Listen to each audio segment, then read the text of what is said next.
I pledge allegiance to the flag of the United States of America and to the republic for which it stands, one nation, under God, indivisible, with liberty and justice for all. All right, so first item of business is actually to go into executive session, and we will convene into executive session. Can we take the roll first? Yes, we can do that. Thank you, Member Hall. Mayor Reardon, not here. Juliet Walker. Present. Sarah Hall. Present. Brian Callahan. Here. Brianna Higgins. Here. Kathleen Shaw. Here. Andrew Boulder. Here. Okay, and shortly thereafter, we're going to have to do another roll call vote. But so, as I mentioned, we're going to vote to go into executive session, and we'll reconvene at or around 7 p.m., not before. So I would accept a motion as indicated on the agenda for the So purpose indicated on the agenda. Brian first, any second? Second. Okay, roll call vote. Mayor Reardon, here. Juliet Walker. Yes. Sarah Hall. Yes. Brian Callahan. Yes. Brianna Higgins. Yes. Kathleen Shaw. Yes. Andrew Boulder. Yes. All right.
again to get your 50 signatures. Right. So this year we're just going to be posting to participate. Right. Yeah, we don't have to say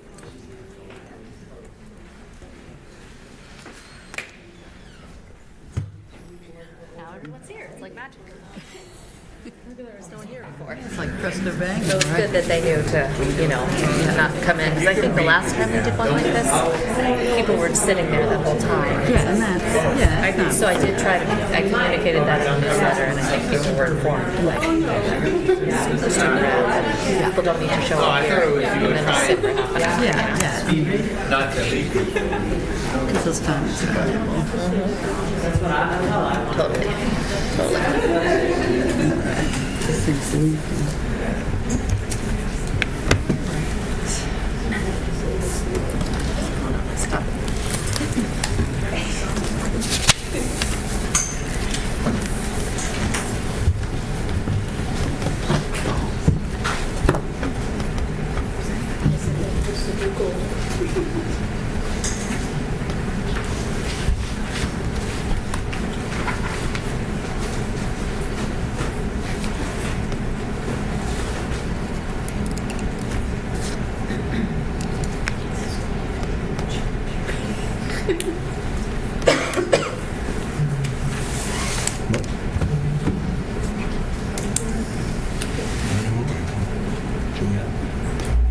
Just give me a second. No, I said I don't know who we're waiting for. Maybe Juliet. You're waiting for me. Juliet.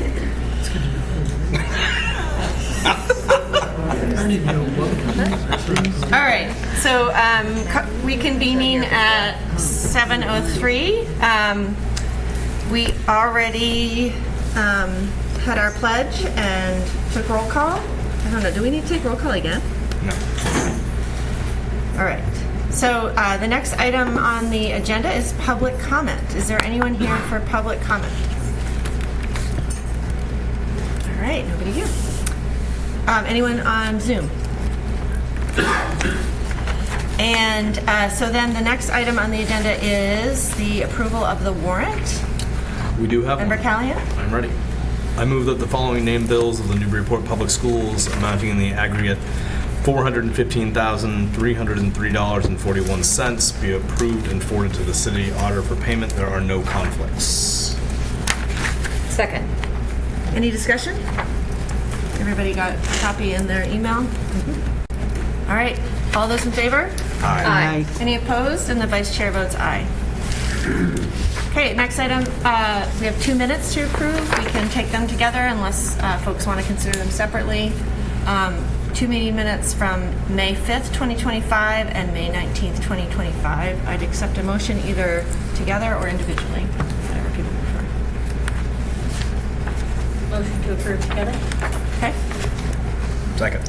all right. Any discussion? All right, all those in favor? Aye. And the vice chair votes aye. All right, next item is the student representative report. Welcome.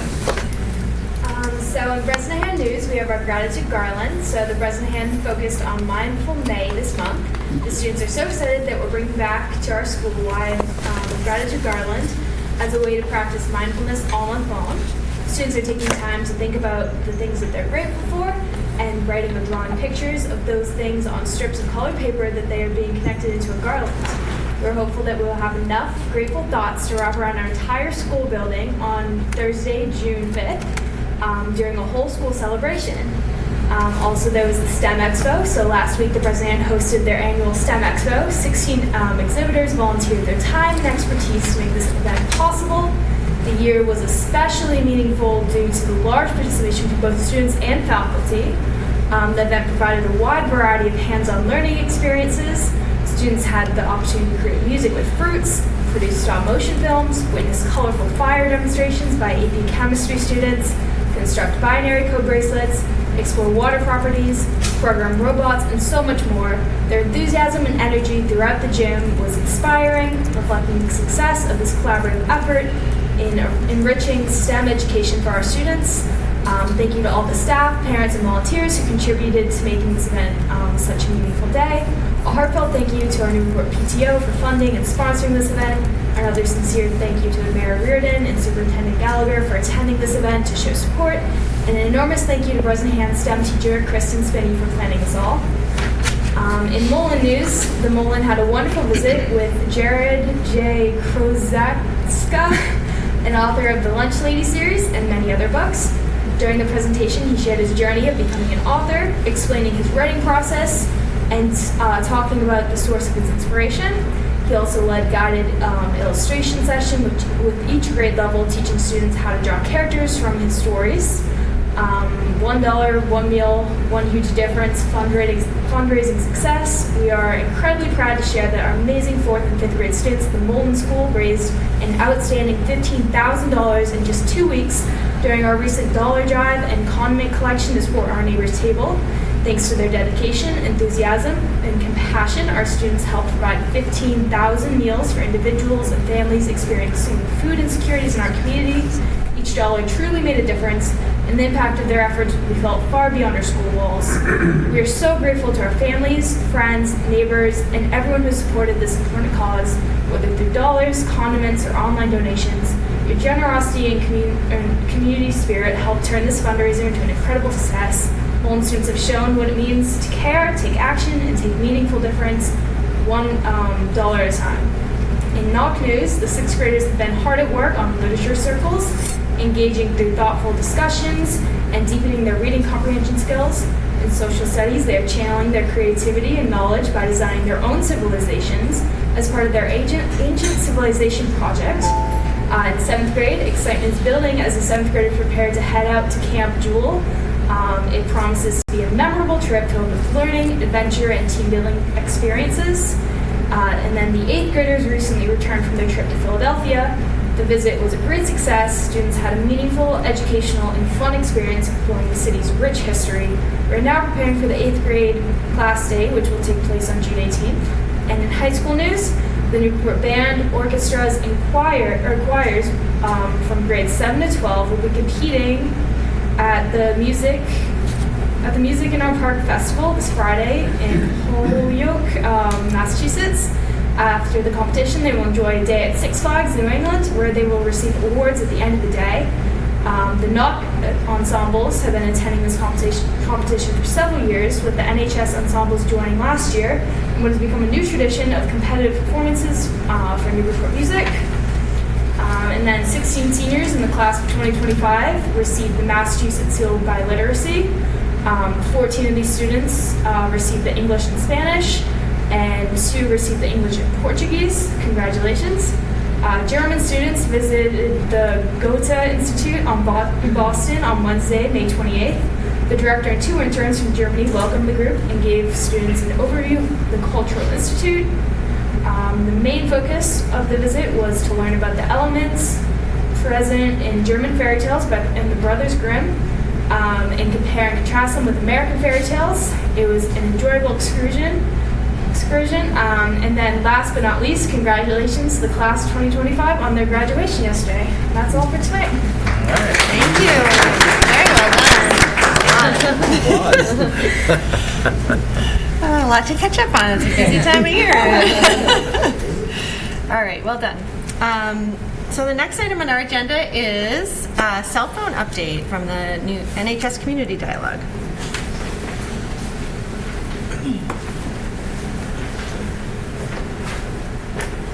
Thanks for having all of us. I'm going to let them introduce themselves. I'm Lynn Cody. I'm the librarian at the high school, and I've been working with these amazing students and Mr. Shilda, and along with many others on the committee for over 4 months. And I'm really excited to be here to tell you how it all went down. I'm Tommy Rich. I'm a sophomore at Newburyport High School. Just a little bit about what I'm involved in. I do soccer, indoor and outdoor track, and I'm a member of Student Council and Interact Club. Hi, my name's Caroline Jones. I'm a sophomore at NHS. I'm a part of Newburyport Girls Ice Hockey and Volleyball, and I'm part of Morgan's Message and Best Buddies. Hi, everyone. My name's Eric Shilga. I teach 8th grade English at the NOC, and I'm also the NOC's dialogue coach. So part of the work that I do in conjunction with Lynn is help create experiences and conversations where the community can come together to share about their experiences and learn a little bit more about each other and what's really important to them and their community. So I want to tell you a little bit about the work that we've done, and we've got some great presenters here to share a little bit about what we learned. But I wanted to start with a huge thank you. First off, a thank you to the school committee for investing in this really important work, especially to Committee Member Hall for being a part of the team that helped to plan this and execute the discussion, the conversation. This says a lot about the values of the community, that we invest in this work and that we look to bring people together in conversation before we make decisions that impact their lives and their learning experiences. Because we know that education is a community endeavor and that education happens best when everyone in the community is involved. So what is dialogue, and what were we seeking to accomplish with the work that we did around the cell phone dialogue? So our purpose in this conversation that we convened on May 13th was to bring students, educators, and community members together to listen, to share with each other and ask questions about each other's experience on the way that phones shape their daily lives inside and outside of school. And that purpose itself was the process of considerable conversation, thought, and planning. What kind of conversation did we feel was ripe for this community? What kind of conversation did we need to have in order to move forward as a community on this really important issue? And what we were hoping to do is use this conversation as a springboard from which we could support the district in crafting a policy on cell phone use in Newburyport schools. And it really was phenomenal and remarkable what we learned from the conversation, what we thought we knew going in and what we knew coming out. It was two very different things. And so what is dialogue exactly, and why do we use it for a purpose like this? So there's a lot of different ways to engage the community around an important issue, right? We've actually heard quite a bit here at the school committee about the issue of cell phones in schools. Part of the research that went into planning for this dialogue was watching every single school committee meeting over the course of the last 2 years. Luckily, I got to watch those while I was walking my dog on the beach with my AirPods in, so it was a very pleasant and enjoyable experience. And so I heard a lot of public comment. I heard a lot of people come in and share their strong feelings and strong opinions about the role that cell phones should play in schools. Public comment is a great way for the community to make their voice heard at the school committee. But it's just one way, and dialogue is very different than public comment. In a public comment, you have 3 minutes. You come in with a very clear sense of what you want to say, what your position is, and how you want to argue for it. Dialogue is a little different. The purpose behind dialogue is for people to sit down in a circle together, and they have time to really think through what it is they want to say. And what we like to say when we design dialogue, and Lynn and I were trained to do this by an organization called Essential Partners, which has been doing this work for over 35 years now, is we want to speak to be understood and listen to understand. And so rather go in with a preformed opinion and a position to state, we ask people to come in with personal experiences and values to share. So what this does is it allows people to see each other and hear each other and recognize the complexity and the nuance that exists within each person's experience and perspective on this issue and really any issue where you're doing dialogue. So what this does is it helps us share how our lived experiences shape how we feel about difficult issues, how we perceive the world, and how these stories impact our values. And by starting at the level of personal stories and personal experience, you start to uncover both the things that make a group diverse and also the things that make a group or a community similar and united. And that's certainly what happened here. So I'm going to pass this over to Lynn Cody to share a little bit about the process of designing this dialogue and then implementing it on May 13th. So as my mother likes to say, I'm going to build the clock to tell the time. I'm going to tell you the story of how we got to where we are today. This has been going on for 4 months. This is now the 5th month. God bless these students who have been in it the whole time. But we also had 3 parents, 3 teachers, and then we had 5 students. And what we did when we got together, we created the committee in February, and in March, we really assessed the needs of all of us as a group. And we wanted to know, like, from absolutely ban them to absolutely let them fly. Like, we kind of wanted the whole spectrum, and we got that. And then we talked about, like, what do we really want to learn from this community? What is really the questions we want? So we decided to do what we call mapping, and we interviewed 29 community members. So the 11 of us, we got on the calls, we went face-to-face, we went door-to-door, and we interviewed students, teachers, parents, and community leaders and administrators all around these questions. And this was our purpose of trying to see, like, what's bubbling? What are people really feeling? And where do we want to really focus our impact and our questions? So we developed and then we tested our dialogic questions. We ran dialogues with the 11 of us, and then another teacher, Melissa Farmer, and I ran dialogues with 30 students, and they helped edit and edit and edit, and kids are so honest and fabulous about changing it, because it's terrible. And they're not afraid to tell us that, which is great. And then we got to a place we all were really happy about. And then the kids, the parents, they designed and posted advertising all over. So it was on email, it was via text, it was posted in library all over town. And then in May, we ran the dialogue. So that is kind of our creating, mapping, and designing the dialogue. And now Tommy's going to tell you a little bit what we learned in that interview process when we interviewed those 29 people. Yeah, so as Ms. Cody talked about, the first step is figuring out what questions you're going to ask.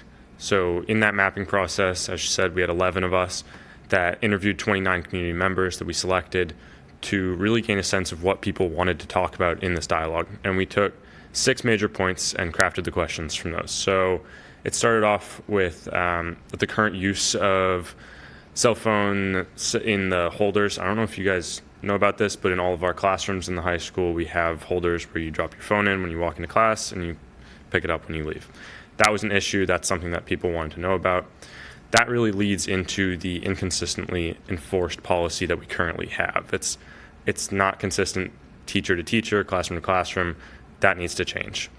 Another thing is that social media as a means of communication across the school is an issue that needs to be addressed, definitely. A lot of the sports teams, clubs, theater department, they use Instagram as a way to communicate with the members. And that's just promoting the use of social media at this point. From a self-regulation standpoint, especially parents and students recognize that it's necessary to have education around self-regulation of the cell phone use. Parents are looking for more social growth without technology, so that's leading into relationship building without using phones in school. And then the big thing that we saw was focusing on the relationship between students and the rest of the community versus trying to battle it out, trying to say, we need to ban this, we don't need to ban this, we don't want it to be like that, and that was pretty widely recognized. I'm going to pass it off to Caroline. She's going to talk about who was at the dialogue.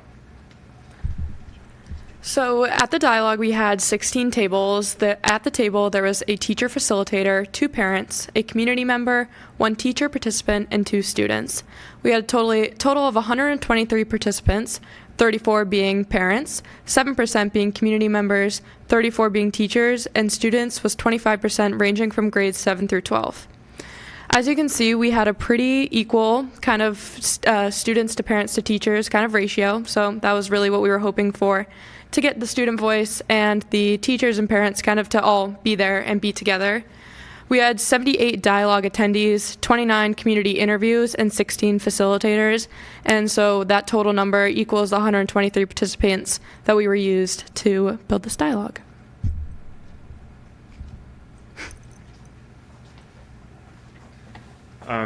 I'll just warn you, this might be a little bit uncomfortable for some of you. I'm going to mock a dialogue really quickly, just so you can get a sense of what the feeling is when you sit down at a table and you let go of anything that you came in thinking about. So really quickly, I want you to think about one habit or routine that's a part of your day, and then you're going to share out how this habit reflects something that's important to you. I'll give everyone 15 seconds to reflect and write something down, just a thought that you're having, and then after that, you'll share it to someone next to you.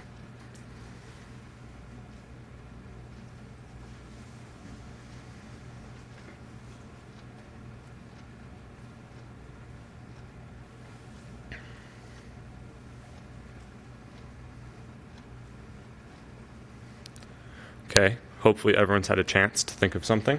I want you to turn to a partner, and one of you will have 15 seconds to share what you have thought of to the other person.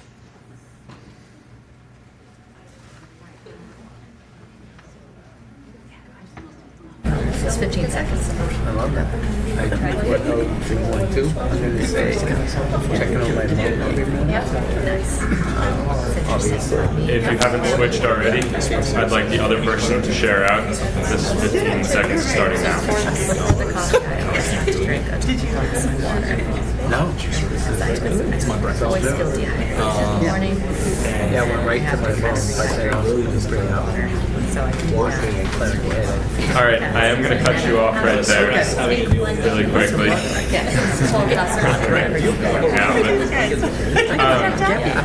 This is something that's really important in dialogue, is the fact that the structured 15 seconds for each person sharing shows that everyone is getting exactly the same time. You're getting an equal voice, whether you're a student, you're a parent, you're a teacher, community member, you're going to get the same time to share with everyone. So that's the objective of a dialogue. And now I'll pass it off to Ms. Cody. Good job, good job. We gave Tommy the hard job.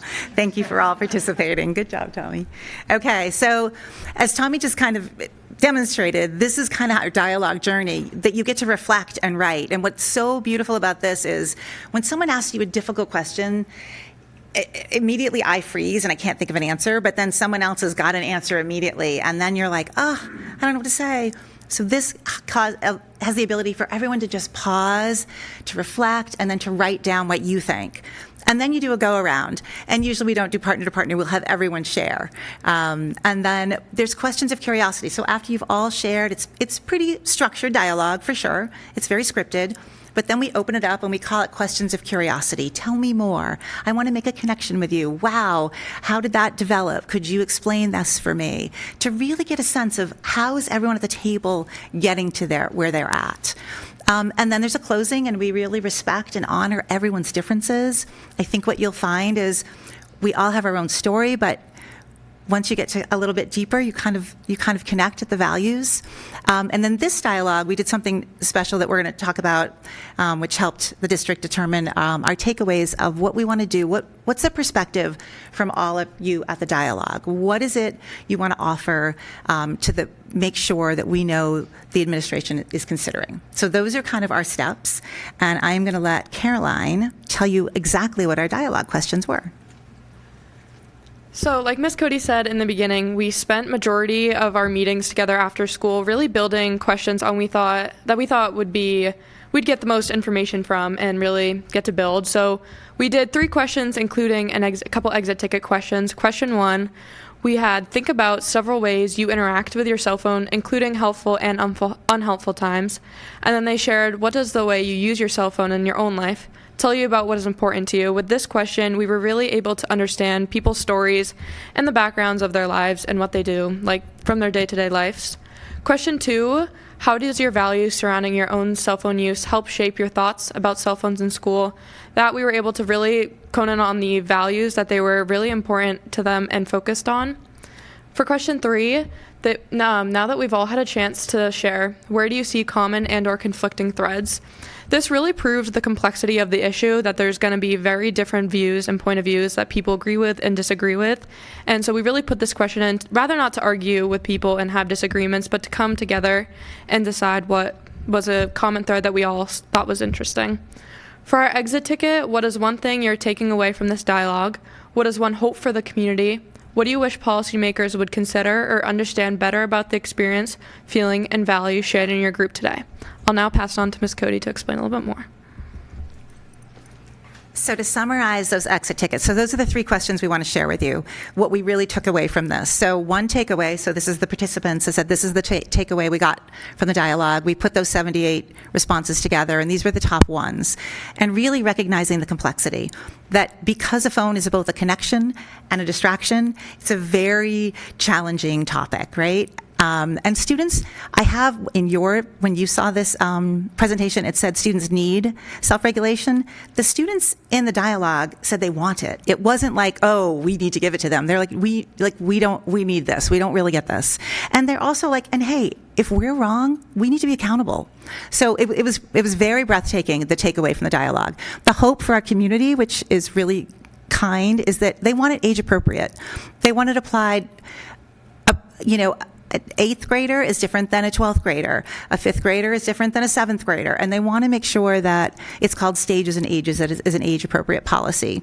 We also want to ensure, this is very important, that cell phone use or banning is supporting our social emotional health, and we all consider safety a huge priority. And ultimately, the hope is really that students and teachers and everyone is more present and less distracted.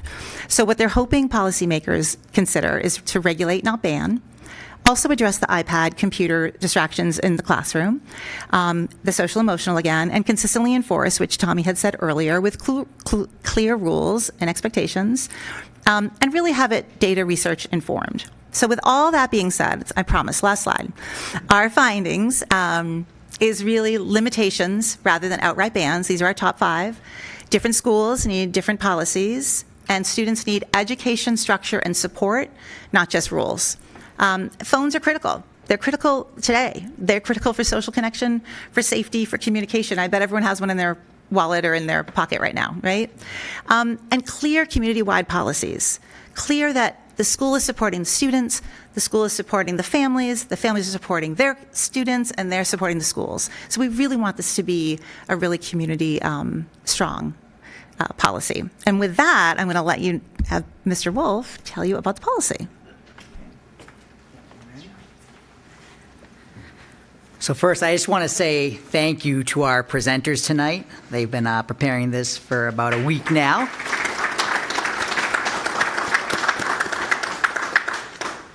And this is really what it's all about. So since 6 years ago, when we held our first dialogue around the class rank, which was pretty volatile community issue, and that's when we kind of invested in Essential Partners. It's just been, I think, a great investment for our school system, where we have a large number of our teachers who are trained to teach dialogue in the classroom, and they use that in their science classrooms when they have sometimes controversial topics that they're talking about in science, but then definitely it's used quite a bit in our English and our history classes, because it's really about teaching that skill of listening and value what somebody is trying to say, especially in today's society. So that kind of brings us to now where we're at with the policy.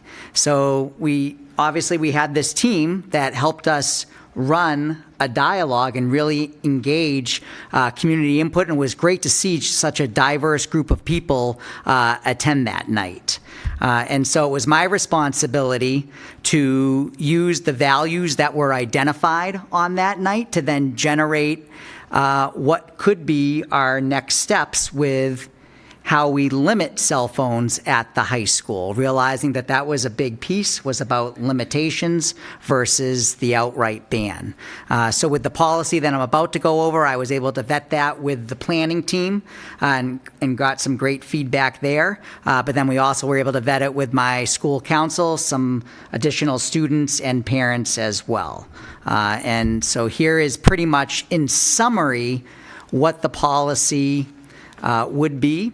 Is that it's so basically does become more restrictive than what we currently have. So where students would be allowed to have their phones before and after school, and would be allowing them during lunchtime.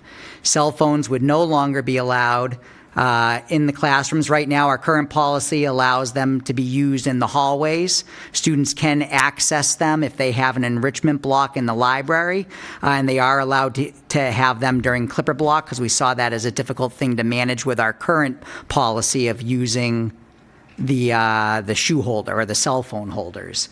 So now no cell phones would be allowed, classrooms, hallways, library during advisory, and clipper block. So pretty much before, after school, and during lunch.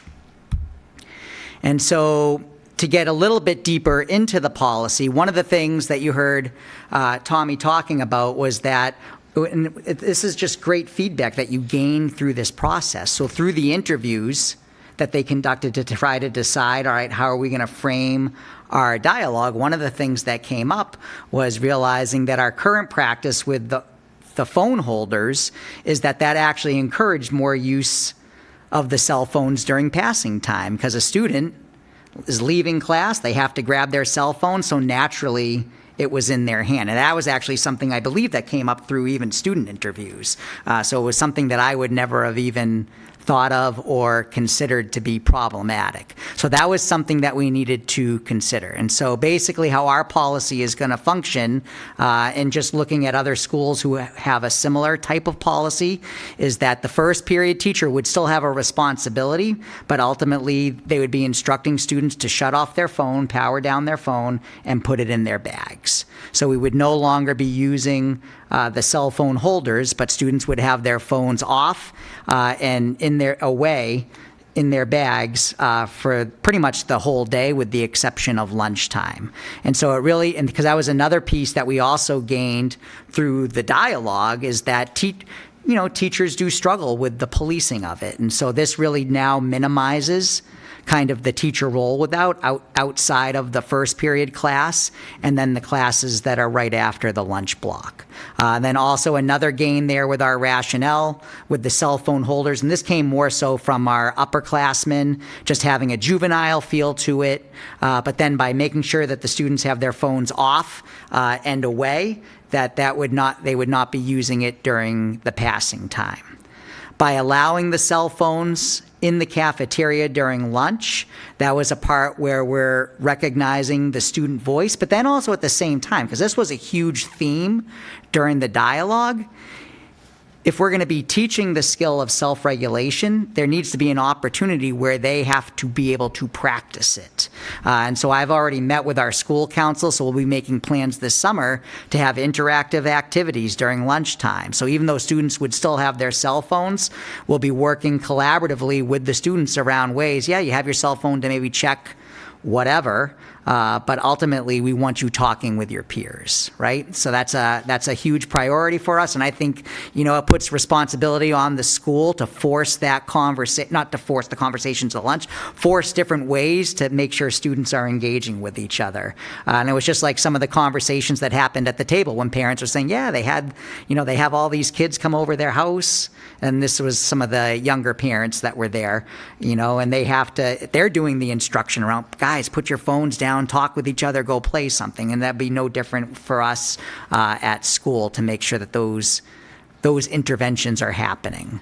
And what else am I missing? Oh, and then the other part of our policy is also making sure that we're really formalizing the instructional component of this as well.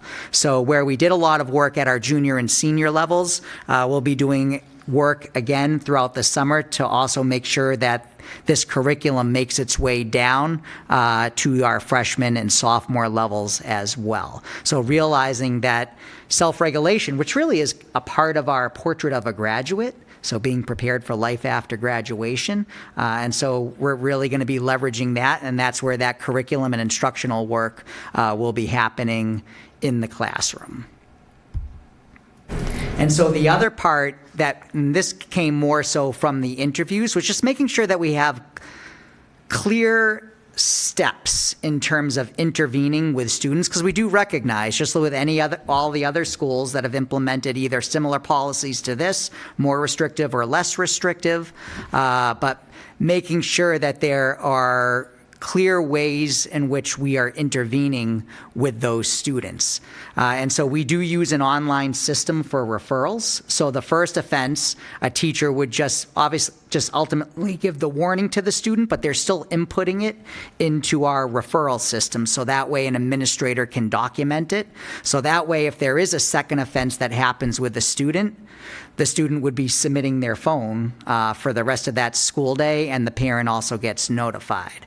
The third part, we'd be implementing what's called a check-in, check-out, where the student meets with the administrator every morning and passes in their cell phone for the entire day and then picks it up at the end.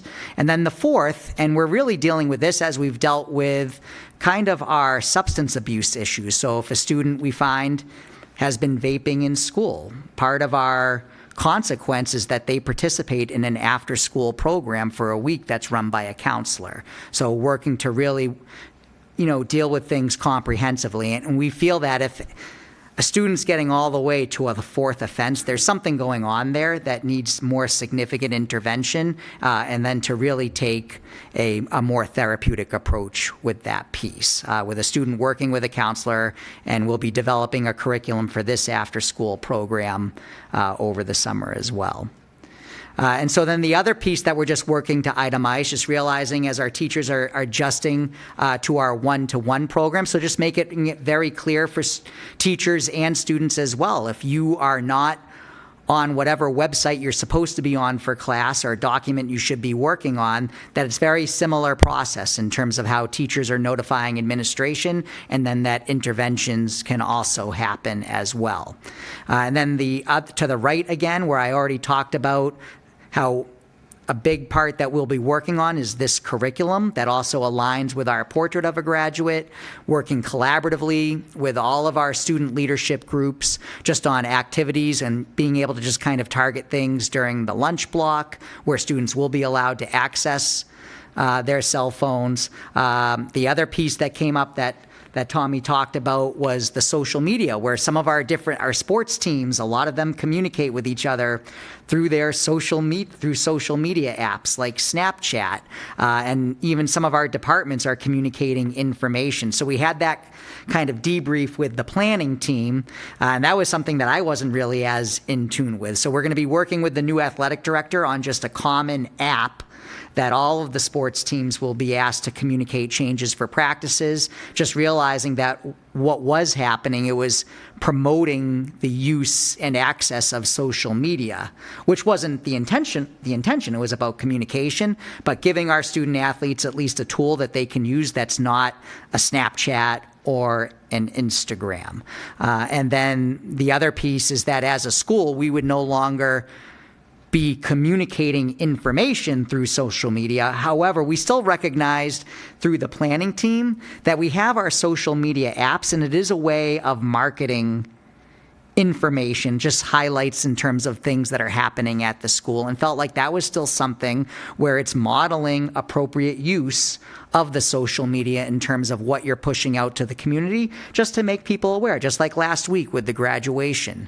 That's a way that I push out a lot of the photos and celebrations that are happening amongst the school. So if I'm a parent of a freshman student and I'm signed up with the high school's Instagram, I can see what's going on, which I think is important and does kind of support a level of community. But the communication of information definitely is a no-no, or at least moving forward, and something that we definitely need to fix. I thought that was really valuable feedback that we received.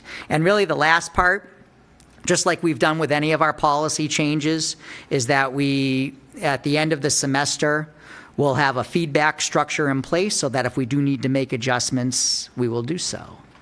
And so that's kind of really where we landed. And again, just really appreciative to all of the work. And it was just, for me as the principal of the high school, it was really cool to engage in this process and expand just beyond the high school, to actually have parents. I think Kristen, is she elementary school parent? Yeah, it was cool. And then to have parents from all levels coming to the dialogue, I think was great. And I think it just emphasizes how we do things here in Newburyport, which is modeling these types of conversations for our community when we have differing opinions on a topic.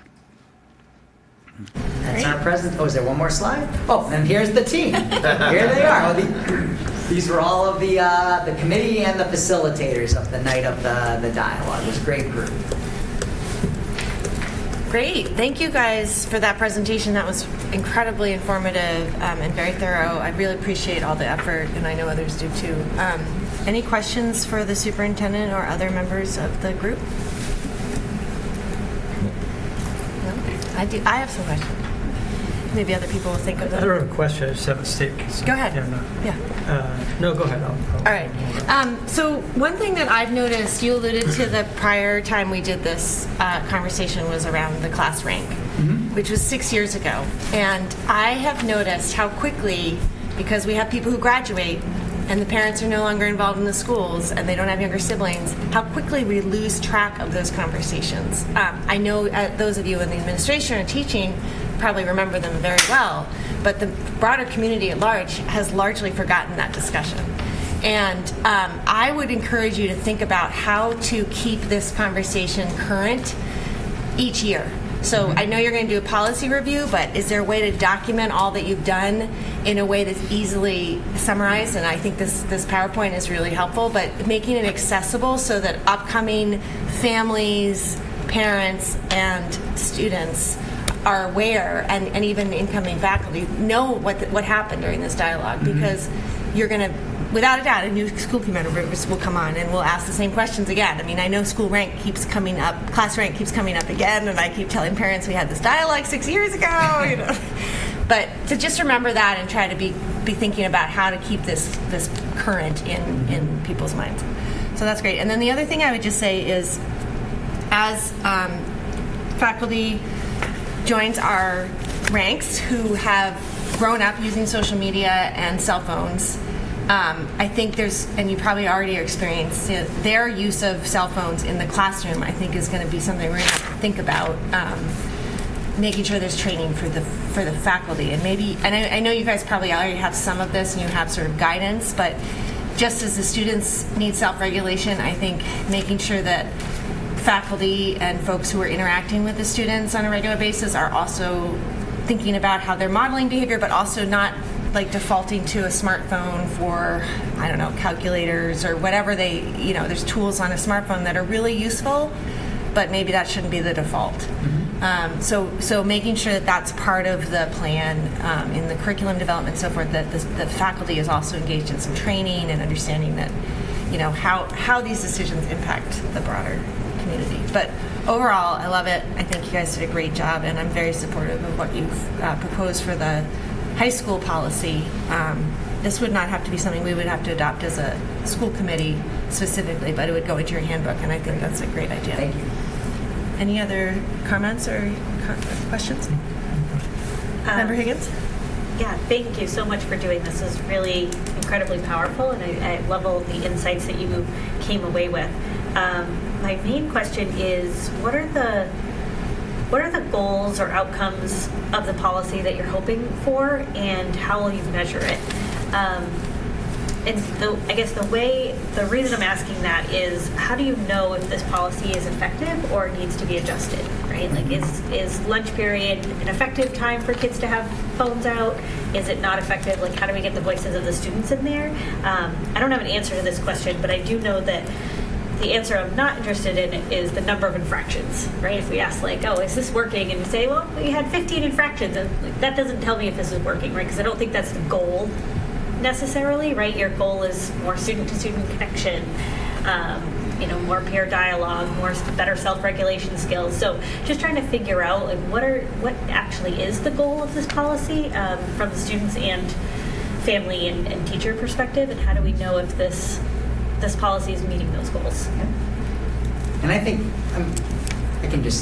I know with the conversations that we've been having, a big piece is engagement, which is also a big part of my school improvement plan. That's one of the goals, is improving student engagement. But then also, I think that sense of connection.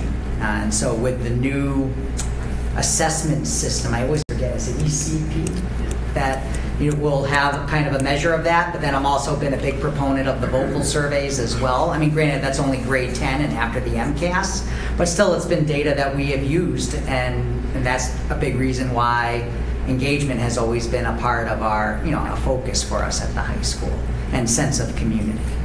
So I think those would be ways that we would work to really measure it in terms of the baseline that we currently have. That's great, thank you. And yes, I agree, the infractions are not necessarily because sometimes the infractions could be a good thing. Like, I don't think the goal should be to limit the infractions, right? Because then you can artificially say, we have no cell phone problems in our school, right? Versus, let's actually support the self-regulation skills for students who need it. Correct, exactly, which is really the whole purpose of it. Yeah. So it's great. Member Boger, you have a comment? Yeah, no, I just wanted to say, I'm kind of stunned, to be honest with you. This is remarkably impressive, and I just want to thank everyone. I think it's rare, actually, that everybody comes together this way, and I was skeptical, meaning, I get invited to these dinner parties that are over-processed with Jeffersonian questions, so when you hear about these processes, it's sometimes, so it's wonderful when people live up to the reputation. I mean, Mr. Wolf has a superb reputation, as does Mrs. Cody and Mr. Shilje, and this is just really cool that some parents could come up with some concerns and really push it. Kate Suchecki's not here, but this really primarily was driven by her and was a voice for a community bunch of mothers, primarily her parents that were, and I was worried, to be honest. I thought this was going to be sort of hell have no fury, like a mother ignored. And the superintendent kind of early on said, we have a process for this, and it's quite clear that you have a very, very effective one. So thank you for doing this. This is above and beyond anything anybody could have asked for in actually what it was ultimately a reasonable time frame, and I thought this was going to take years to move the needle on. So thank you all. Great. And Mr. Shilje, I mean, nobody's inflicted 2 years of school committee meetings on themselves. That's my message. Wow. That's awesome. Mr. Phone's going off. I just have Member one quick Kelly? thing. I'm always impressed at how mature our students are. Like, is there something in the water? Because I don't remember that when I was in high school at all, so thanks, guys. And I will say, I think Member Boger one day I went to the high school to, observe lunch. And the kids were very engaged. I think of the whole room, and it happened to be a nice day, so a lot of kids were outside on the veranda there. But they all would go out and then grab a bunch of the chairs, and they're all in circles, and certainly separate groups and all those things. But there was only one table of 2 kids who may not even know each other, who were looking at phones and weren't, saying to their friend, hey, look how ridiculous this meme is. Whatever they're looking at, they were engaged, even with the device. They weren't, just heads down, not paying attention to the kids in the circle. So I was very impressed with that too. It was good. I didn't think there was a huge problem, but I was glad to see that the kids were being social, as you would hope. How was the lunch at the high school? It smelled good, but I didn't get any. Although I did get to tell my daughter I love her as she walked by. So she. I'm sure she really liked that. She loved that. Yeah. She did. Any other comments or contributions? All right. Well, thank you so much for the presentation. Really thorough, really well done, and I think that this in and of itself is something that we can translate on to share with others. But really well done. Appreciate it. Thanks. We'll give you a round of applause again. Yeah. I can't say enough about our staff and students. I mean, when we were looking at this dialogue and cell phones, I knew exactly, with Mr. Wolf and the team, it's Cody, Mr. Shilger, and the students, and that's what I said to Mr. Boga. I was like, don't worry, we're going to take care of this, and super, super impressed. And what I love about what we've done over the past several years is really, it's not just student engagement, opinions, and that. It's really bringing our students along, creating those leadership opportunities where they have a seat at the table and their opinion really matters. And that's what's really shaped, I think, the Newburyport Public Schools, is the students every year coming to the table and just being super, as Mr. Callan said, super professional with great opinions. Just totally impressed, and once again, echo what the school committee members are saying. Job well done. We really, really appreciate it. So thank you guys. Thanks, guys. All right.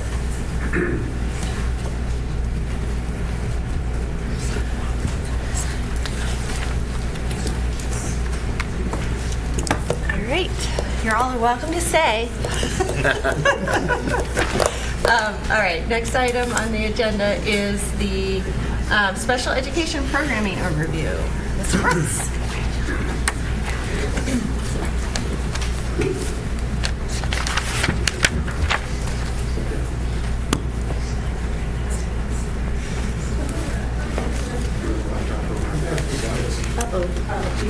He needs a laptop. Use that one.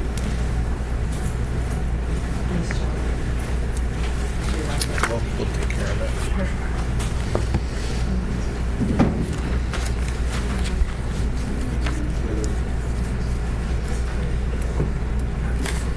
Do you guys want a moment? We can take something out of order. Yeah? Okay. So why don't, can I have a motion to take the next item out of order, which is the superintendent's contract discussion? So Possible vote. Second. Okay. All those in favor? Aye. The vice chair votes aye. All right, so moving on to the superintendent's contract discussion. So tonight, we are going to discuss a modification to the superintendent's contract, which is current through 2027. Per the existing contract, we actually have a stipulation that we would complete a review of the salary review in fiscal year 2025, which is the year we're currently in. And we have discussed as a committee some changes that I'd like to put forward as for someone to make a motion. Sorry, I had this pulled up. Got distracted.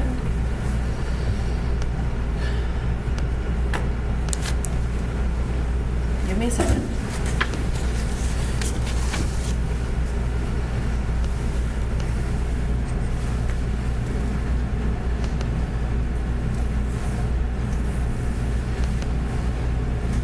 All right, so the changes to the contract would be to the total salary amount, which would be to increase the total salary amount to $225,815, extend the duration of the contract to 2028, so it would be June 30, 2028. And in light of the salary change, we would be that would include a market adjustment that more accurately reflects the comparables in the Cal region.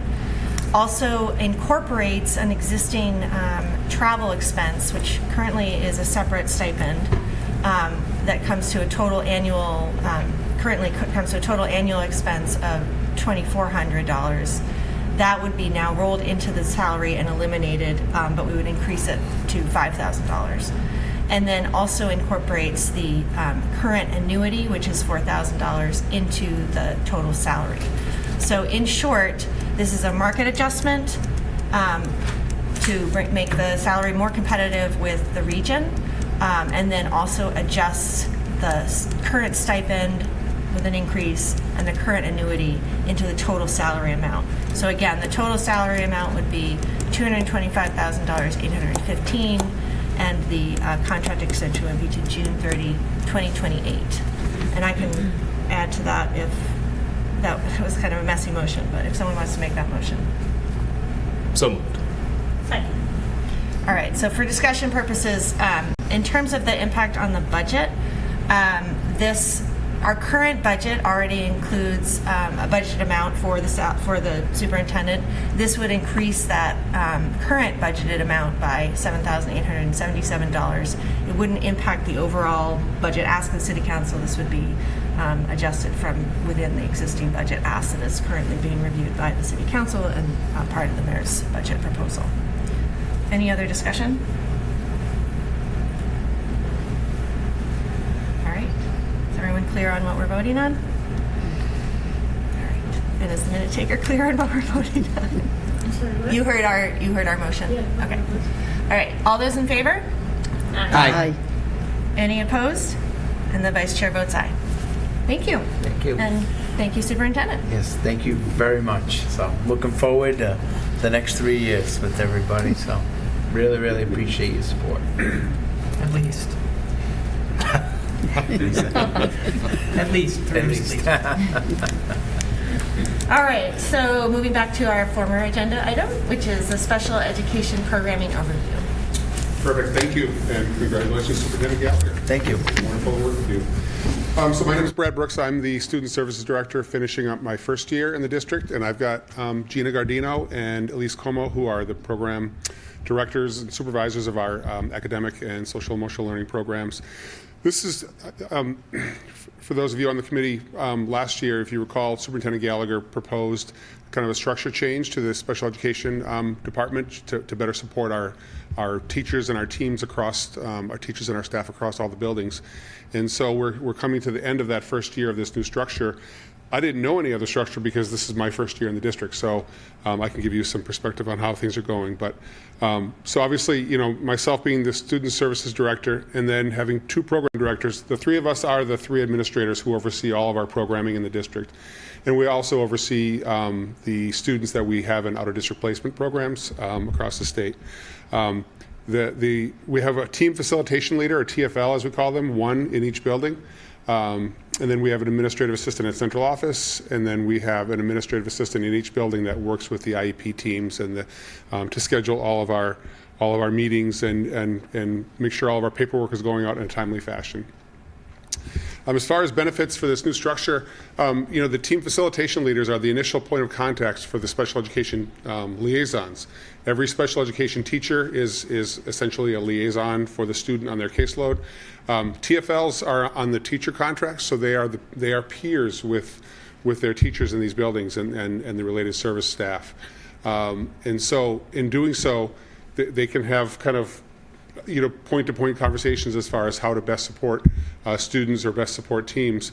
And then Elise, Gina, and we can support IEP teams when needed, and this gives us a layered approach to supporting IEP teams. So our TFLs are running a majority, I would say probably 75 to 80% of our team meetings in the district. And then when or if needed, Elise, Gina, and I can step in, and we can be the chairperson for that IEP team depending upon what the topic is or what's going on. So that's worked out very, very well for us. Having this structure means that we do not need an out-of-district coordinator to coordinate the students that we have in out-of-district placements.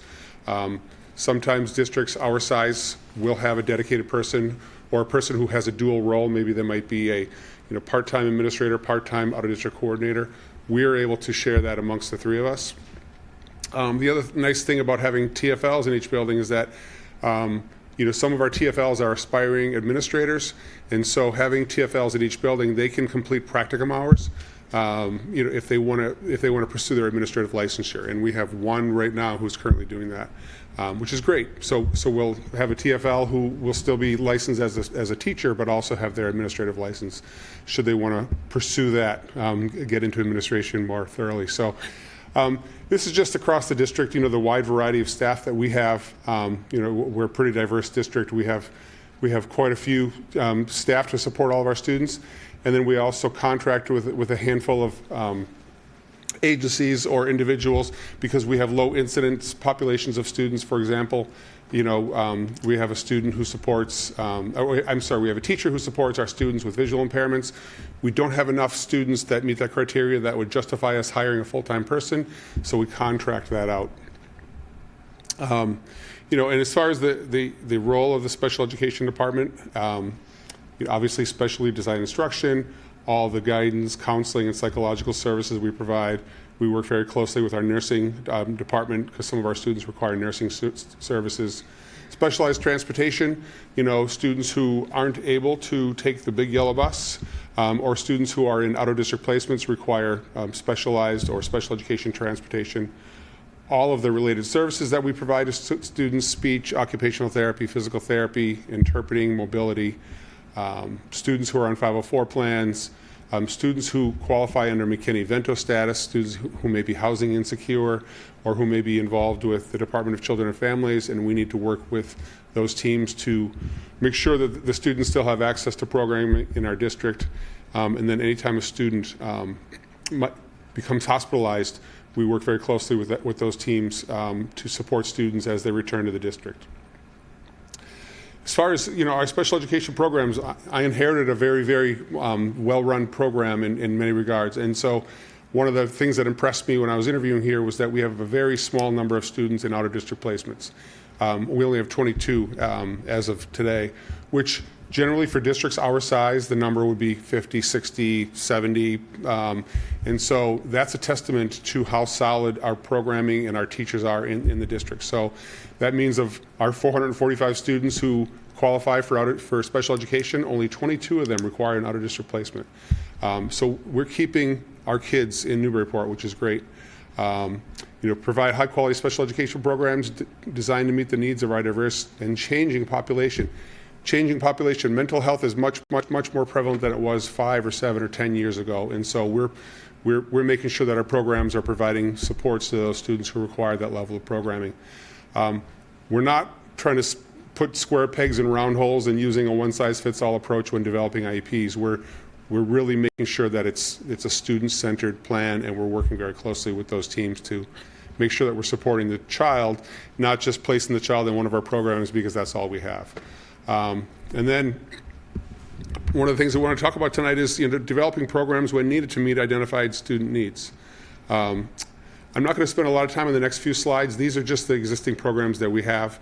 The Individual Development Center for students with cognitive impairments who might require some more specialized instruction. We have our strategies-based program, students on the autism spectrum, students who might have specific learning disabilities. We have a incredibly robust language-based program, which the district developed. This is our 4th year. We have other districts wanting to come to our district to see how we run our language-based classrooms because we do such a nice job with this. It's really impressive. And we've brought students back from out-of-district placements. Actually, Elise is working right now to working with a family and a team to bring a child back to one of our programs who's in a language-based out-of-district placement right now. So we have very, very strong therapeutic programs, for students who might struggle with emotional or behavioral challenges or school phobia, school anxiety. We do a really nice job with those students. And then we have a postgraduate program for students who may have earned their diploma but aren't yet ready to graduate, or students who might not have achieved their diploma but still require services up until their 22nd birthday.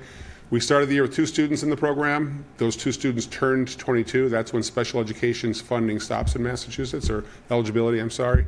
And so right now we have the program, but we don't have any students in the program, but we have some students in the pipeline who will meet the criteria for that program in a couple of years. One of the things that we need to consider, is that some of our students have very low incidence disabilities, and so, because of that, we don't have a large cohort of peers for them. So, if we have 2 students who require very intensive instruction on the autism spectrum, maybe in the middle school level, we might only have 2 students in the entire NOC. And so, what we're trying to do is work with some of our neighboring districts to how can we share resources to develop a program for 5 or 6 or 7 students, so that there'll be a larger peer group for those kids, while also meeting the needs of those students. And one of the things that we don't have, or we didn't have, is a program specifically designed for students with autism. We do a nice job and have done a nice job for those students, but we have integrated those students either into our therapeutic learning classrooms, or into our strategies-based classrooms, or into our IDC classrooms. We identified a handful of kids who why don't we pull these students together, and why don't we program specifically more for students who are on the autism spectrum and who require specialized instruction based on autism. And so this summer, and we're using existing staff. We're not adding staff. We're not doing anything. And because we live, or we're so close to the water, we came up with a nautical theme of TIDES for the program, which essentially it's an acronym for Teaching Independence, Direction, Engagement, and Social Skills. We kind of worked backwards. We liked the name TIDES first, and then we came up with the all the words that went along with the acronym. So. Really, so the TIDES program. So using existing FTEs or staff, we're creating a classroom at the NOC at the high school to support this small cohort of students with autism. 3 in the middle school and 5 at the high school. Is that?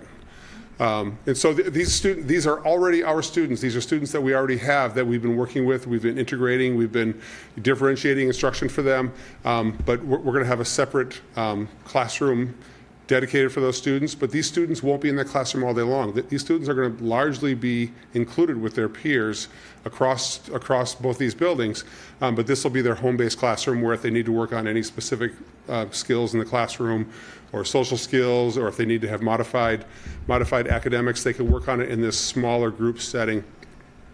And then the instruction is going to be provided by our existing staff and our general education staff, so that we can help these students gain, transferable skills. If it's a student who's on a diploma track, that's wonderful.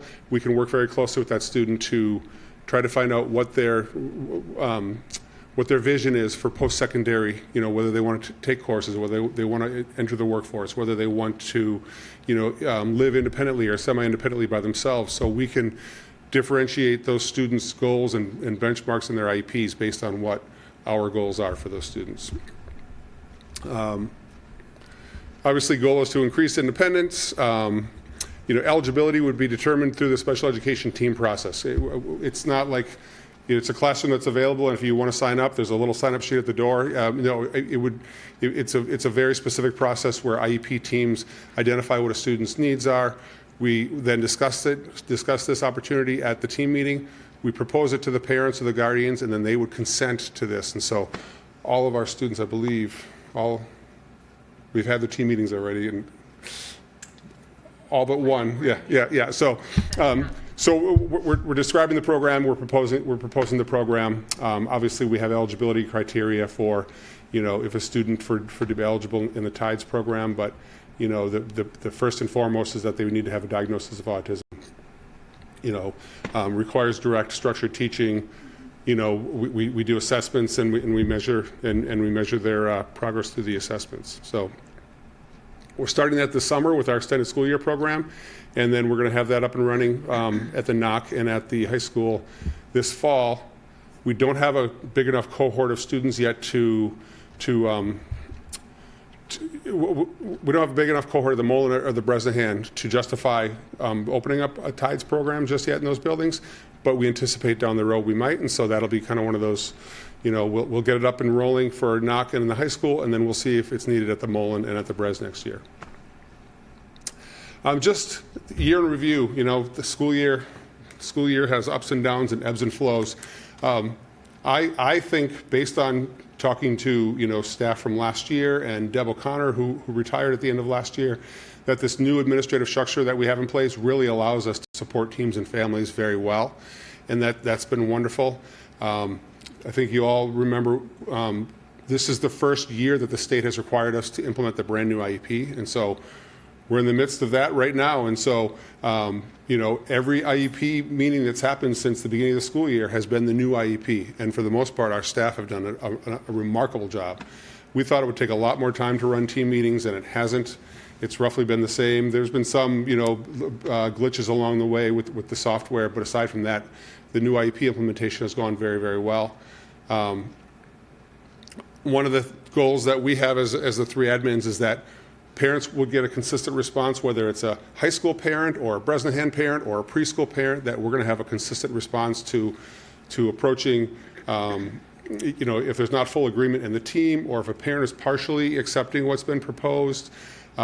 We propose and we use mediation. Mediation is free to the district from the Department of Elementary and Secondary Education. Sometimes we will propose something called extended evaluations for some of our students, which is an extended period of time where we can get a better sense of what the students' needs are.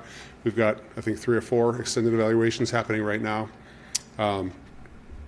Another positive of the year is we have a CPAC. We have a wonderful CPAC. We have 3 parents.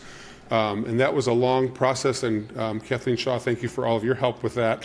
That was a very long process to get that up and running and holding elections and all those things, but we have 3 very, very involved and invested parents who have been great, and so we've run a lot of CPAC groups. There's another one next week Thursday. Next Thursday night we have another CPAC meeting, or the last one of the school year.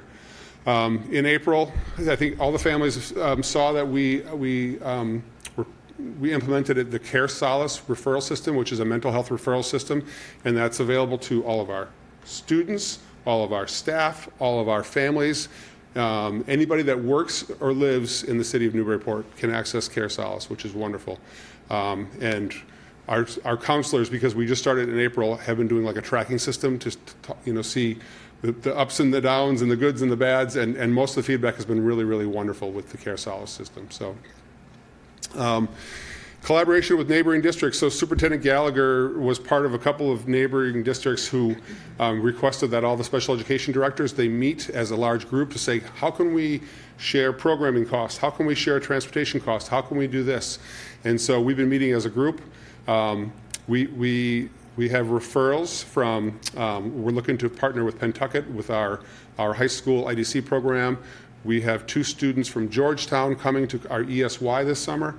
They're going to pay us a tuition for their students to come to our ESY. If that goes really, really well, we're going to look at keeping these students in our programs for the fall.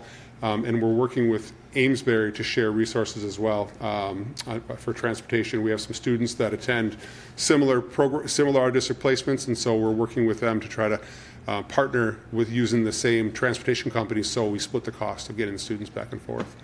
All my last bullets say all these things.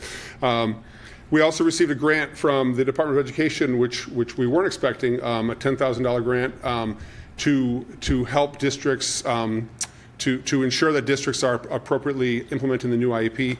So we sent several of our staff to an autism conference back in April.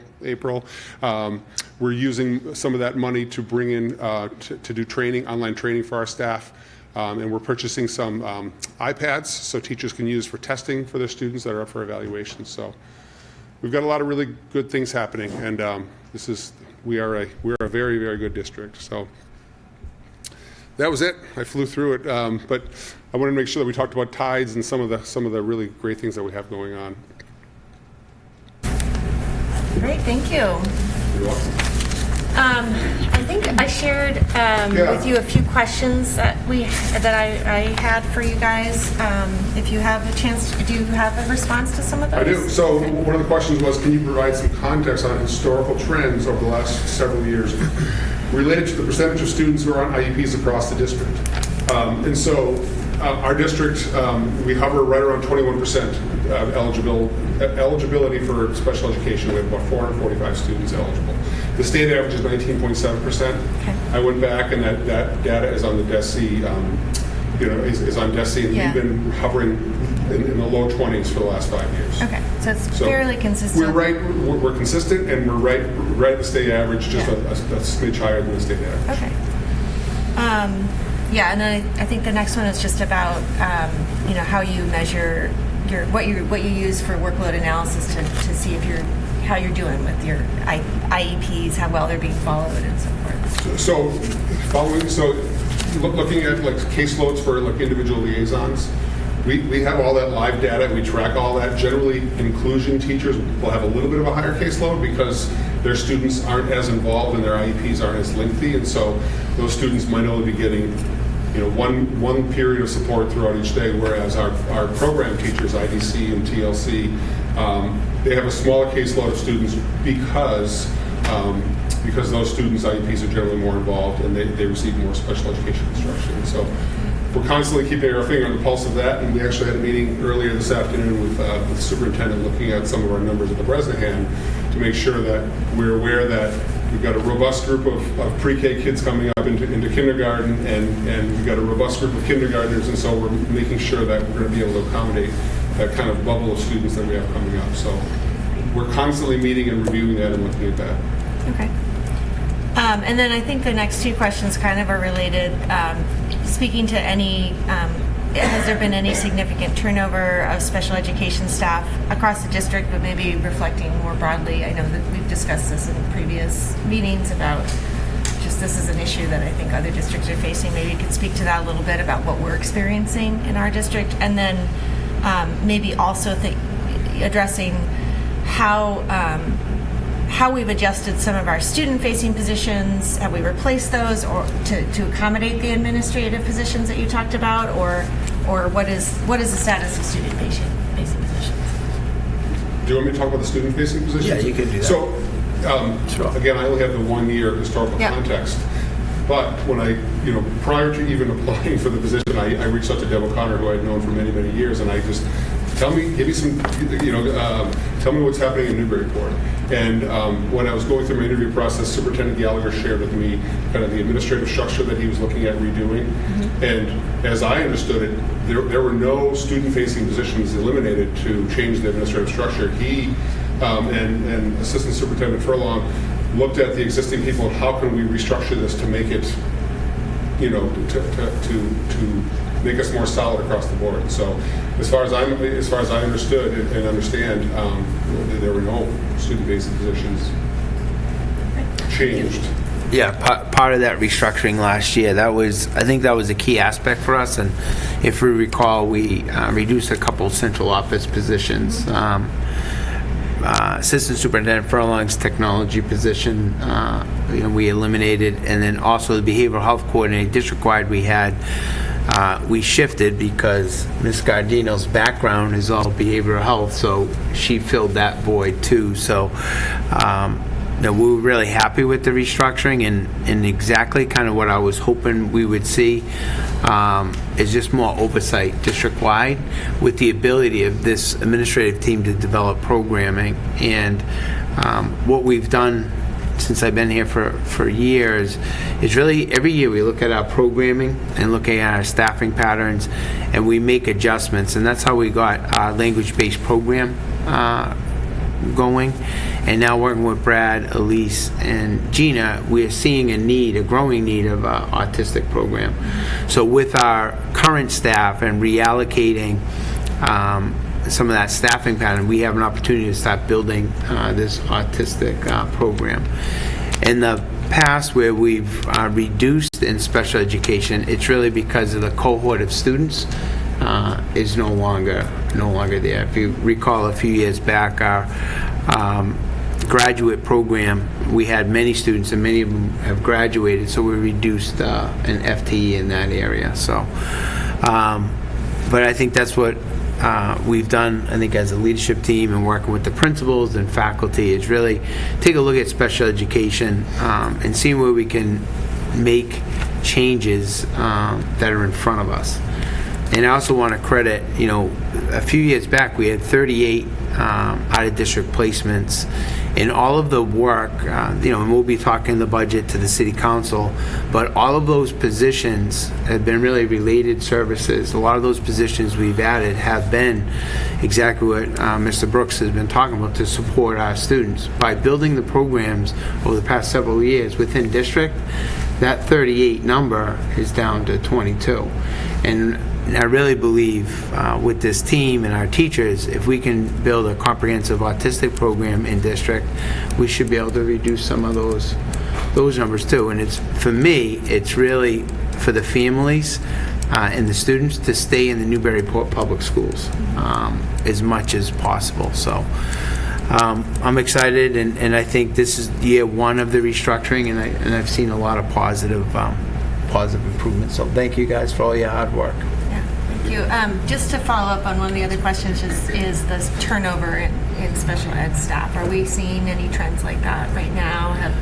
I know there was a period of time where we were having a little bit of that in the district. I know it's also true across state. Yes. What have you guys been experiencing in that? I think the last couple of years we've been pretty solid. I think what's happened and what we'll see more of, especially those specialized positions, it's competition among districts. So that a lot of veteran teachers are leaving different districts and taking a better paid position. So what I think for us with the new contract, teachers I think are being fairly compensated. The other piece is I think the support that we're providing for the faculty in these programs makes a difference. So I really believe we're going to see more of our teachers are staying and not looking to move on. So. Yeah. Other questions from members? Yeah, Ms. Pike. I was just wondering, I guess, backing on what both of you said, that there was a bubble of pre-K kindergarten students moving up. Are you seeing more of these low incidence programming you're talking about? Do you feel like there's a need to develop different programs that we already have to accommodate those needs, or is it kind of some of the same disabilities we already have, maybe just an increased number? Yeah, it's same disabilities that we already have, but just a higher number in the grade. So if we have 2 or 3 students that might meet criteria to be in the IDC program, we might have 4 or 5 kindergartners next year, right? And that's just it's one of those. So you're not looking to create new programming. No, we're just making sure that we're not overloading that teacher with 12 or 13 or 14 students. Do we need to look at splitting that classroom in half and running 2 classrooms? Thank you. Yeah, I just had 2 quick questions. One, maybe it's for Ms. Gardino and Ms. Como, but I was just curious with the new structure, if there's been bumps or lessons learned along the way. 'Cause, I mean, in some ways now you guys have more things under you. I know there's a tiered approach of people underneath, but has there been anything that has needed to be tweaked over the course of the year? I mean, it's a pretty significant shift that the superintendent initiated. From my experience, I think that it's... If you don't mind, just come up to the mic just so I can pick you up. From my experience this year, I think it was very needed. I think that Elise and I, were running meetings in the past, and just that's when we were at our desk running meetings. And we can bebop from school to school now and kind of like do more of a consultation kind of model and really kind of be proactive with things. I don't know if I see any major challenges, to be honest with you. I think it's worked out. What do you think? Is that what? Yeah, I don't think there's been any major challenges. I think the beginning was kind of everybody finding their footing, understanding the new roles, us, the staff. But it's really allowed us to vertically align some of these programs that we've had in existence. So our language-based programs have been running simultaneously, but a little bit in isolation between the Bresnahan, the Mullen, the Knock, and the high school. And this year has allowed me to really kind of bring them all together multiple times and really find good cohorts of staff to work together so that it's more vertically aligned. Same with the IDC, and I know you're working on that with the TLC and the BRIGHT programs too. So it's that consistency, I feel like, is what we've been working on this year. And it's great because that's what our background is. I'm not really a language-based expert. Academics, I'm more of the mental health. So I think it's worked out. Excellent, thank you. I'm glad to hear it's going so well.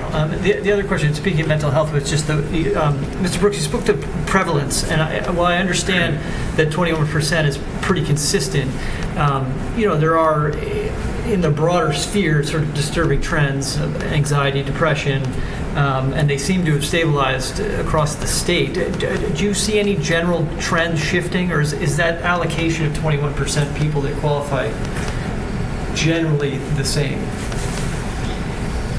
I think we're seeing a trend of more students qualifying of having an emotional disability or having significant anxiety, which is affecting their attendance in school or their willingness to go to school. And so we're having to shift to make sure that we're supporting those students and being as creative as we can. Even this morning at the Bresnahan, we're working with a team and a student to try to get that student less anxious about school and more wanting to be in school. So. And that trend's been kind of on that trajectory for the last several years, and then COVID just threw everything over the edge. That's good insight, and I appreciate it. I mean, in a lot of ways, you guys are taking on some of the most challenging aspects of our educational system, so thank you. All right. Any other questions or discussion? You said you cashed that DOE check, right? The $10,000 grant. Sure. There's a little bit of money left in the spend it. I was curious. That's use it or lose it money, we call it. So we have until September 30th to use every nickel of it. So we will. I've heard about them taking it back. So go ahead. Any other questions? All right, we really appreciate you coming tonight. I hope we do this more regularly. I think having a year in review is great. The only other thing I'd say is, you probably built this in already, but building in feedback from the staff and making sure that you've been here a year, or maybe having some conversations with staff that you don't interact with on a regular basis, and making sure that their voice is they're getting an opportunity to talk to you directly, periodically. And, Absolutely. I think that's something the superintendent can do too, and probably does do. So, just be great. Thank you. All right, thanks for coming. Appreciate it.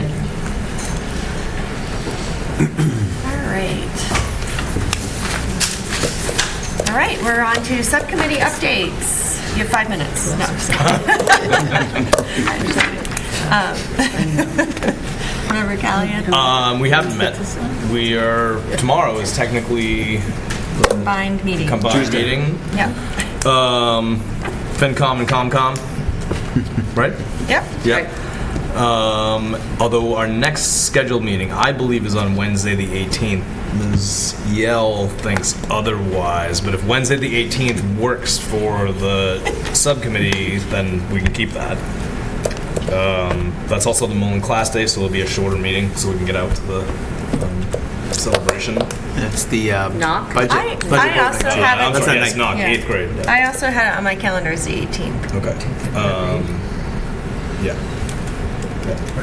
I mean, but yeah, I'm fine with that. I'm sure a lot of that agenda will come out when whatever happens tomorrow's meeting. Yes. And the budget on Thursday, the budget hearing on Thursday night with City Council.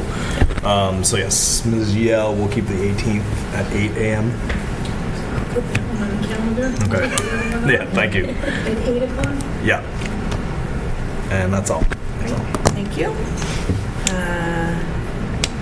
Member Shaw, any updates from policy? We'll be meeting on June 9th, my birthday, but that's okay. At 7 o'clock at Central Office. So that's next Monday. Yeah. Okay. We'll have to bring a cake. Or cupcakes. Probably not necessary, but thank you for the thought. I think we're actively reviewing still the technology policies, right? Okay, next item, next subcommittee is communications. Member Hall? Yes, so we ended up canceling our May meeting last week and replacing it with the joint meeting that's happening tomorrow evening at 6 o'clock in Central Office Conference Room. Yes. Just wanted to make sure I got that right. Okay. So yeah, that's it for communications. And teaching and learning, Member Higgins? We are meeting on Wednesday at 6:30 to review the school improvement plans. Great. Is that Knock Library? Yes. Okay. All right. Busy week for subcommittees. Superintendent evaluations? I actually have worked a little bit on superintendent evaluations. And then Vice Chair Walker sent me some things today, which I don't think I could get into yet. Okay. We're working on it. Yeah. Maybe I can work with Ms. Furlong on that.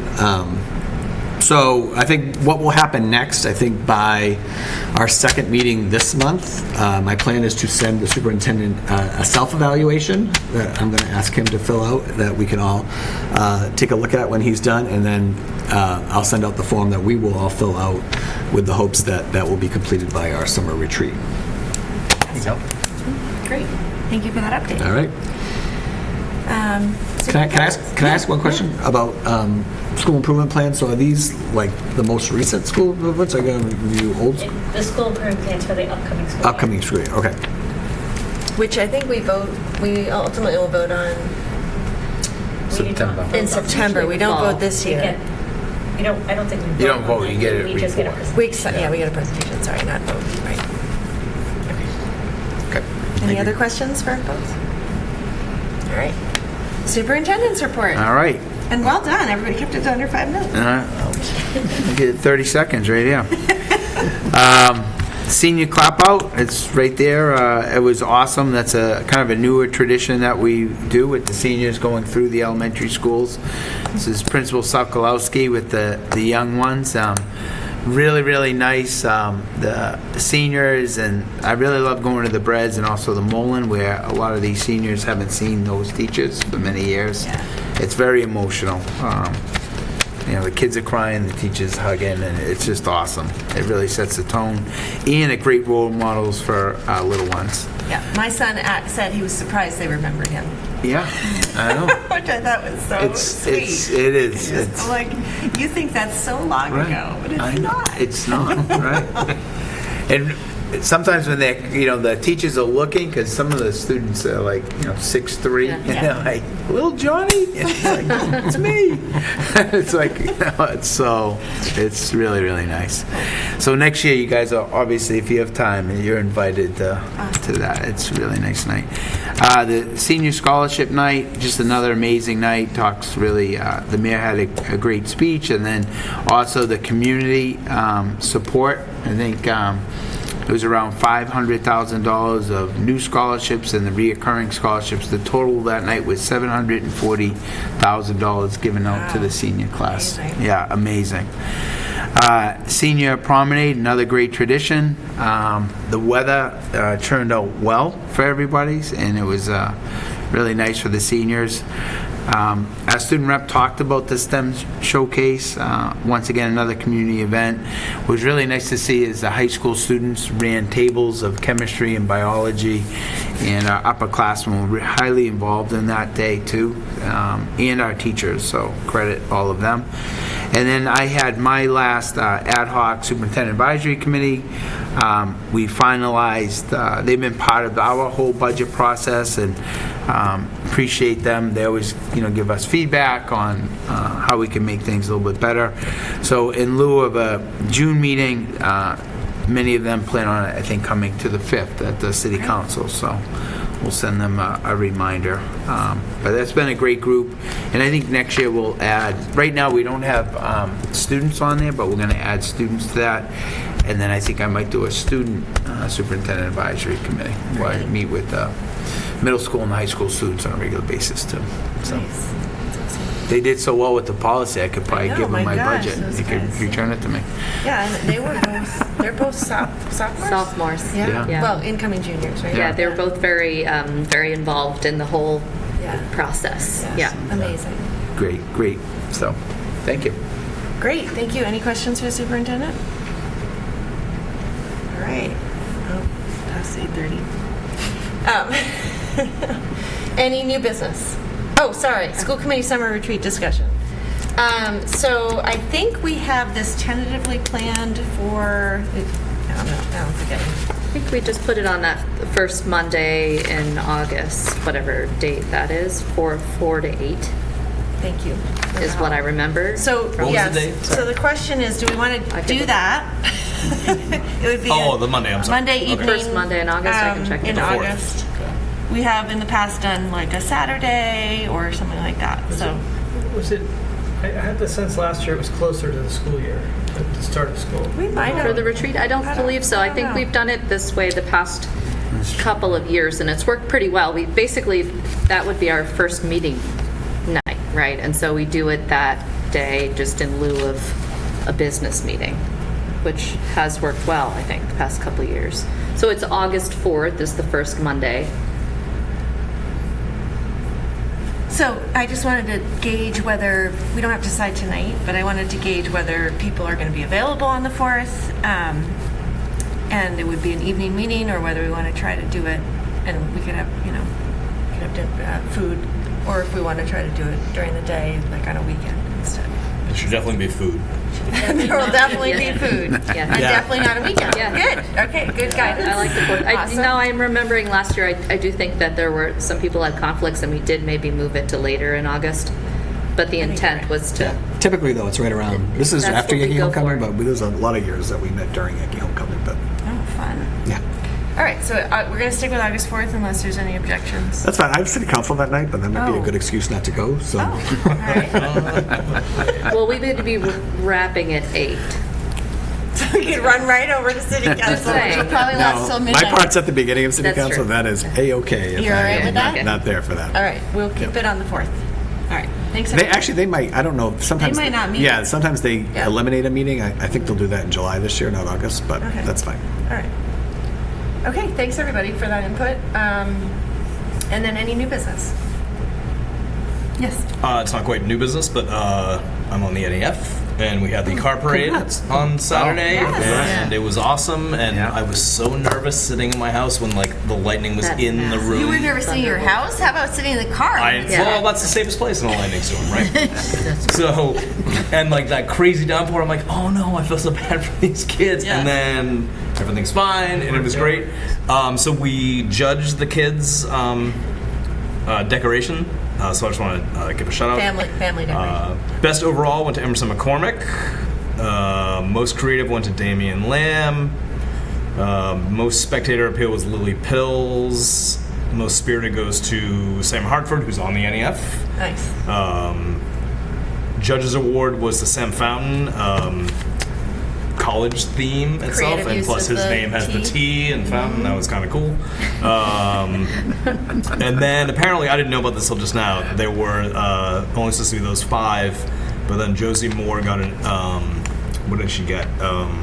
Another award, no title, but for her NYU car.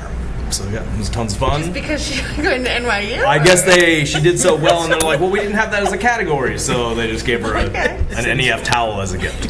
But it was super fun. Sean Gallagher was there, and the mayor, of course, who almost got his toes run over multiple times. A number of times, yeah. But he didn't. No. Super fun. And then other new news, new business on Friday. If anybody would like to come throw a softball to dunk me into a tank at the PTO's Spring Fling. Wow. I too will be in the dunk. Oh, look, not at the same time. 4:15. We could go. We could double your pleasure if you want. Remember Callahan? I don't know. What time is that? Everyone has a shift. It's like a 15-minute shift. All right. So I don't know what time I think I'm at 4:15. 15 minutes, that's it? So It is a long 15 I'm wearing a minutes. wetsuit. Yeah, I get a wetsuit. What's depending on what the weather is like, it was a little chilly gonna last be year, if hot. I remember correctly. Yeah, I think it's supposed to be That'll be okay. good. Then it depends on how long the I'll water's be in been the sitting wetsuit. there. Water like is when 50 you go. degrees out of the tap, so. Oh, yeah, that's true. Yeah. All right, wait, what time is this again? I'm sure there are a for the number of kids. residents who would like to hit that target. Yeah, we don't want to let the parents fun. do it. It's like 3 to 6. Any other, Yeah, just on the same note, from the graduation weekend, I know we're all here for all the kids, but it was really heartwarming to see Ms. Walker and Ms. Hall's sons graduate, as it was to see Declan last year. And the mayor will be doing that next year with his daughter. So it's a good reminder of why we do all this stuff.